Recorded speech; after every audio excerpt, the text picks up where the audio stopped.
కేశవాయ నమః గోవిందాయ నమః మాధవాయ నమః ఋషికేశాయ నమః అచ్యుతాయ నమః వృషభరాడాయ నమః వృషంకాయ నమః ఏంటి విగ్రహాయ నమః కన్నార్పకుండా పంతుల్నే చూస్తున్నావు? అంత నచ్చాడా? అయ్యో లేదండి, హరాయ నమః మంత్రాలు చదువుతుంటే తలదించుకుని కూర్చో. నారదాంభాయ నమః నీరదాంభాయ నమః. అమ్మా మమ్మ అనుకో.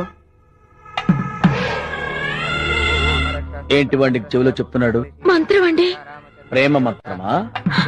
పెళ్లి మంత్రం అండి. వాడితో నీకు పెళ్ళే? ఏమండి, ఏ గుడి దగ్గర కలుసుకోమన్నాడు? మీ మీద ఒట్టండి. అంటే నీ ఒట్టుతో నేను టపా కట్టేస్తే వాడి గుడి ముందు కొట్టెట్టేద్దామనే? పీటల మీద కూతురు దగ్గర నుంచి చూస్తున్నాను నీ వరుస. వాడు నీ ఫేస్బుక్ చూస్తూ మంత్రాలు చదువుతూ అన్నీ నీ చెవులోనే చెప్తున్నాడు. ఇక్కడ కూర్చోవలసిన వాడు నీ పక్కనే కూర్చుని చొక్కా కూడా లేకుండా సెక్సీగా వాడి బాడీ మొత్తం చూపిస్తున్నాడు.